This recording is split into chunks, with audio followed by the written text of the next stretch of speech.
Dr. Tilak Siyambalapitiya, for your thoughts as well. Dr. Harsh, you have a lot on your plate right now, so I'm going to give you a few minutes extra. Every gentleman here said, apart from you, that implementation is a problem that the government has at the moment. Mr. Maskoral said that the signals are not strong, the signals are not clear. Dr. Tilak Siyambalapitiya said that there is no proper authority. I'd like to reflect that upon the performance of the government as well. Are we supposed to blame the president, or are we supposed to blame the prime minister when something goes wrong, or is it the ministers in charge? Then comes the performance of the ministers itself. We are looking, or we are expecting somewhat of a shuffle tomorrow, hopefully, if the president is to stick to his words. Before the Vesak full moon parade, there will be somewhat of significant changes in the cabinet. So a lot of things to delve on, and a lot of things to keep in mind before going home tonight. Yeah, I mean, let's take the criticism in the right spirit. I think we all agree that implementation must take priority.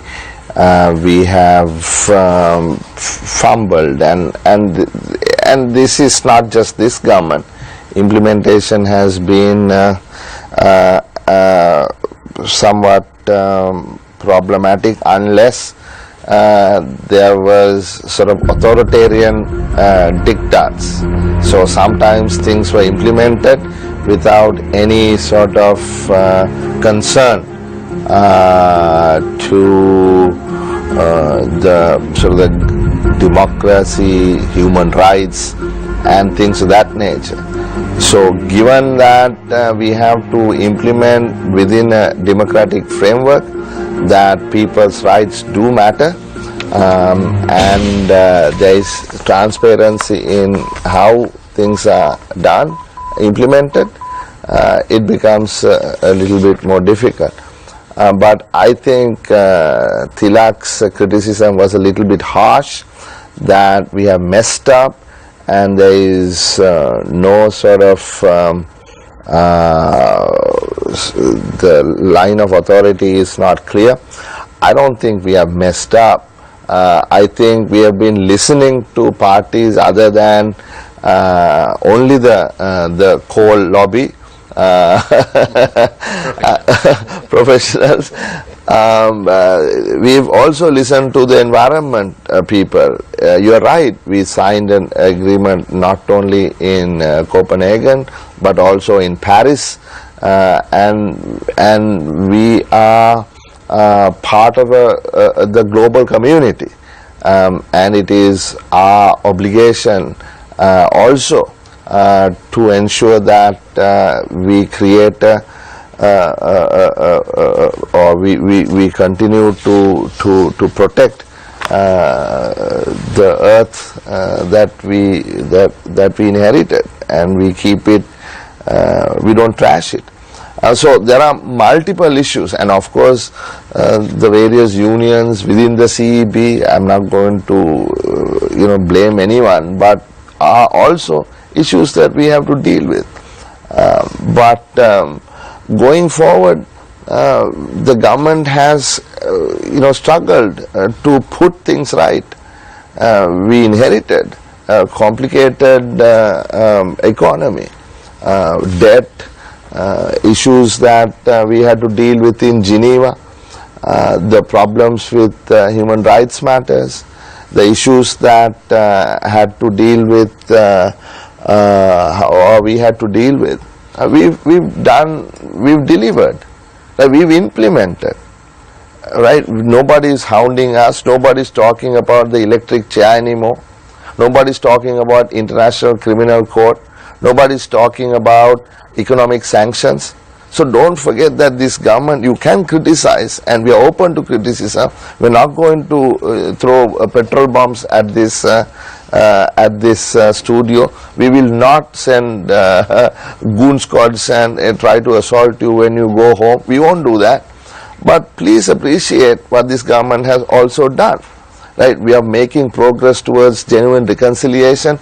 Forget about all this if we go back to war. Forget about all of this if bombs start going off again. You know, these are minor matters, whether we pay a little bit more for electricity today, if we are fighting a war again. This is a minor matter if we don't, I mean, it is. You can disagree with me, but if you look at the context, right? Dr. Silva, however, all wait, this let won't me fill the finish. stomachs of the general public. Let me finish. Sri I Lanka, mean, we bringing peace to this country, to build peace is a difficult exercise. And that was done by the previous regime. Where? In 2009, they defeated the war. No, winning the war and winning the peace are two different things, my friend. Right? I mean, I think you need to make sure that you don't make such comments. You need to think about it. In Listen, 2009, we saw the end of the war during the previous regime. I'm not talking about end of the war. I'm talking about building the peace. Building the peace, right? Okay. And that is a much more difficult thing than winning the war. Winning the peace is more difficult. Right? And that takes time, that takes effort, that takes commitment, that takes leadership, and that is why we have a unity government. If it was one set of people with one sort of game plan, then it is easy. But here we have mix. We have a combination of people. Exactly what Ranil Wickremesinghe's thinking is not what Maithripala Sirisena's thinking is, and it is different from somebody else's. But why are we doing this? It is not because we couldn't get 6 guys to come to our side and form a government. That was easy. That we could have done that. But that was not the objective. The objective is bigger. I am not saying, Rohan, that that these economic issues are minor. But what I am saying is, if we compare, what we need to do is to ensure that we have a stable country. And we have delivered. We are delivering. We are in the process of getting consensus to get a new constitution. We are moving the reconciliation process forward, right?